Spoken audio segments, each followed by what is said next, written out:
Hello আসসালামু আলাইকুম viewers, সকলে কেমন আছেন? আশা করি ভালো আছেন। ইনশাআল্লাহ আপনাদের দোয়ায় আমিও ভালো আছি। বরাবরের মতো আমি ফরিদ আপনাদের মাঝে নিত্য নতুন ভিডিও নিয়ে হাজির হলাম। দেখতে পাচ্ছেন সকল ছেলেপেলেকে নিয়ে আমরা একটা কাজের উদ্দেশ্যে রওনা হচ্ছি।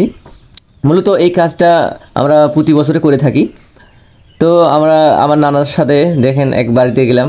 মূলত এটা চাল আদায় করা হচ্ছে গোর জিয়ারত ও আশরা উপলক্ষে। মূলত এইসব কাজের উদ্যোগ আমার নানাই নিয়ে থাকে। দেখেন আমি সকল ছেলেপেলেদেরকে নিয়ে কাজ করতেছি নানা ভাইয়ের সাথে। এই কাজটা প্রত্যেক বছরই করা হয়। কাজটা করা হয় সাদুল্লাপুর উপজেলার ৮ নং ভাতগ্রাম ইউনিয়নের খোদ্দরহিয়া গ্রামের পূর্বপাড়া জামে মসজিদের উদ্যোগে এই কাজটা করা হয়। কতটা পরিশ্রম পুরা গ্রাম ও প্রত্যেকটা বাড়িতে যাওয়ার লাগে এই বিষয় নিয়ে।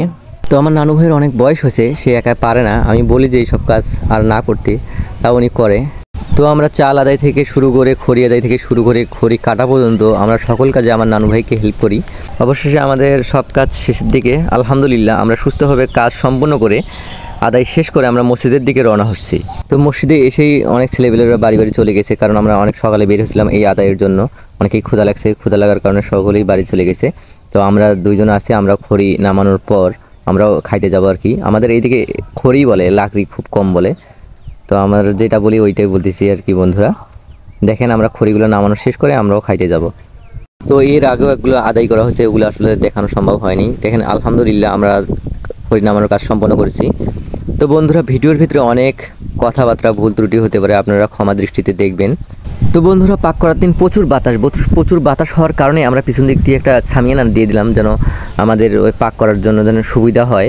তো বন্ধুরা এখানে আমাদের কাজ চলমান চলতেছে। এখানে আপনাদের একটা কথা বলে রাখি, আমরা যেদিন খিচুড়ি পাক করব সেই দিন অনেকেই চাল ডাল টাকা পয়সা দিয়ে যায়। আসলে সেই দিন আসলে সম্ভব হয় না, এগুলো ফেরত দিলে আবার মানুষ মন খারাপ করে।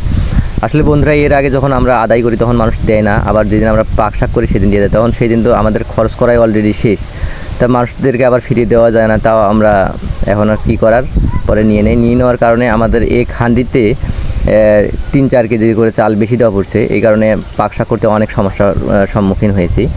দেখেন আমরা চালগুলো মসজিদের ভিতরে ঢালার পর সব ডালগুলো ঢেলে দেওয়ার পর আমরা মিক্সড করতেছি। মিক্স করার পর তো মিক্স করা সম্পূর্ণ শেষ হলে আমরা চালগুলোকে আবার বস্তা করি মেপে যতটুকু পরিমাণ লাগে। একটা করে হাঁড়িতে আমাদের ২৬-২৭ কেজি করে চাল পড়ে যায়। এটা মূলত ওইটাই কারণ যেটা বললাম আমি ভিডিওতে। তো আমি একটু পেঁয়াজ কাটাতে হেল্প করলাম, দেখি আমি পেঁয়াজ কাটতে পারি নাকি, দেখি হালকা হালকা পেঁয়াজ কাটতে পারি। দেখেন এরপর আমরা চাল ধোয়ার কাজ সম্পন্ন করতেছি। চালটা সুন্দরভাবে ধুয়ে আমরা প্রস্তুত করে নিলাম। সব মশলা সিরিয়াল বাই সিরিয়াল রেখে দিলাম, যেন পরবর্তীতে নেওয়ার জন্য খুব সুবিধা হয়। দেখেন এখানে আমাদের এক হাঁড়ি, প্রথম হাঁড়ি চড়ে দেওয়ার জন্য সব রেডি। সব এইখানে দেখেন আমিও একটু হাতাটা নিলাম লাড়াচাড়া করার জন্য। আমি ভিডিওতে কিছু বলার চেষ্টা করছিলাম, তখন আমার আসলে ওই কথাটা যেগুলো বলছি আসলে ভিডিওটা লং হওয়ার কারণে আমি আমার কথাগুলো দিলাম না। দেখেন সব মশলা এক এক করে সব দেওয়া হচ্ছে, আমার নানু ভাই বলে দিচ্ছে। তো বন্ধুরা এইসব কাজ করতে অবশ্যই অনেকেই ভালো লাগে। সবাই আসছে, সবাই কাজে সহযোগিতা করতেছে, সবাই মিলে একসঙ্গে কাজ করলে আসলে ভালো লাগে। এইসব কাজ করতে আমার খুবই ভালো লাগে। দেখেন মশলাগুলোর রং কত সুন্দর গাঢ় হয়ে আসতেছে। এর ভেতরে আমাকে এক জগ গরম পানি দিতে বললো, তাই আমার মামা সবার এক জগ গরম পানি দিলাম। আমি একটু হাতাটা নিয়ে লাড়াচাড়া করতেছিলাম যে আমি দেখি পারি নাকি। তো তারপর আবার চাল দিয়ে দিছে, ওই সময় আমি ছিলাম না ওইখানে। দেখেন চালটা দিয়ে দিছে, চাল দেওয়ার পর লাড়াচাড়া হচ্ছে। তা আমি একটু দিতে ধরলাম যে আমি পারি না, আবার আমার মামা এইভাবে নিয়ে বলতেছে যে এইভাবে দিতে হয়, শিখাই দিচ্ছে। আমি তো পারি না, পরে আমি একটু চেষ্টা করলাম, তা আমি অতটা পারি না। পরে আবার নানু ভাই আমার কাছ থেকে নিয়ে বলতেছে যে এইরকমভাবে দিতে হয়, দেখো।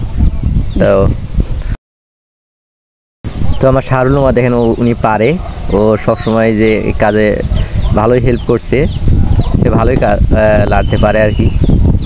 তো দেখেন এইখানে আমার এক মামা বেশি কথা বলে। তো কথা বলতে বলতেই আমাদের এইখানটি খিচুড়ি হয়ে গেল। দেখেন খিচুড়িটা নিয়ে দেওয়া হচ্ছে। খিচুড়িটা দেখেন কত উপর থেকে উঠছে, ওই চাল বেশি হওয়ার কারণেই। পরবর্তীতে আবার আর এক হাঁড়ি দেওয়া হচ্ছে। দেখেন এইখানে একটা ছেলে খুবই বেশি কথা বলে, অতিরিক্ত কথা বলে। ও হচ্ছে ইমান নানার ছেলে। হ্যাঁ দেখেন খুবই কথা বলে। কথা বলতে বলতে দেখেন ওর জন্য আমি বিরক্ত হয়ে গেছিলাম এক সময়। খুবই কথা বলে, দেখেন চাল নিয়ে এসে ঢাল দিছি। এত কথা বলে, সবসময় কথা বলে, অথচ কথা কিন্তু ফোটে নাই ওর। এই যে দেখেন খুব লাড়াচাড়া করতেছে। দেখেন দেখেন খুব লাড়াচাড়াও করতেছে, তারপরে ও লাড়তে পারে না, পরে আমার নানু ভাই দেখে দিচ্ছে যে এইভাবে এইভাবে লাড়তে হয়। পরে দেখে দেওয়ার পর আমি একটু চেষ্টা করলাম, চেষ্টা করার পর আমিও পারি না, পরে আমার হাতে নিয়ে বলেছে এইভাবে এইভাবে দিতে হয়। পরে দ্বিতীয় হাঁড়ি হয়ে গেল। এই পর্যন্ত আমাদের আলহামদুলিল্লাহ দ্বিতীয় হাঁড়ি শেষ হয়ে গেল। পরবর্তী হাঁড়ি আসার আগে আমরা এই হাঁড়ির খিচুড়িগুলো মসজিদের ভিতরে ঢেলে নিয়ে এসেছি মিক্স করার জন্য। তো আলহামদুলিল্লাহ আমাদের কাজ পুরোপুরি শেষের দিকে। দেখেন মসজিদের ভিতরে সকল ময়মুরব্বীরা আসছে মসজিদের ভিতরে দোয়া মিলে হবে। তো এর ফাঁকেই আমাদের মাঝে এই হাঁড়ির নিচে যে সব পোড়াগুলো থাকে ওই সব পোড়া এত এত সুস্বাদু এত মিষ্টি হয় সেটা বলার মতো না, যে ওইটা নিয়ে কারাছিরা লেগে যায় আমাদের মাঝখানে। ছোটোবেলায় এইসব খুব খেতাম, এখনও খুব ভালো লাগে, এত ভালো লাগে সেটা বলার মতো না। এই খান্ডি শেষ হওয়ার পর আর খান্ডিতে যা ধরছি, এটা চাল ভাজার মতো হয়ে যায়, নিচে অনেক মশলা মশলা থাকে, এই কারণে এই জিনিসটা খুবই ভালো লাগে, এত স্বাদ লাগে সেটা বলার মতো না। খিচুড়ির চাইতে আমি এগুলোই বেশি খাই, খুবই স্বাদ লাগে আমার এই হান্ডির নিচের এই সাইডের ইয়াগুলা। আলহামদুলিল্লাহ তা আমাদের পুরোপুরি শেষ, খাওয়া দাওয়া শেষ করে এই পোড়াগুলো শেষ করে দেখেন বড়জনেরও আসি নিচ্ছে। তো আমি নেওয়া শেষ করার পর 2 হাঁড়ি নেওয়া শেষ করার আরও অনেক ছেলেপিলেরা আসছে, ওরা নিল। দেখেন আলহামদুলিল্লাহ আমাদের শেষ, এখন পোড়া বিতরণ হচ্ছে, সব বলে নিচ্ছে, আমি রিভিউ নিচ্ছি কেমন হলো। তো বন্ধুরা এই বলে আমার ভিডিও শেষ করছি। আপনারা সুস্থ থাকবেন, ভালো থাকবেন, এবং পরবর্তীতে আবার নতুন নতুন ভিডিও নিয়ে আবার আপনাদের মাঝে হাজির হব। আল্লাহ হাফেজ।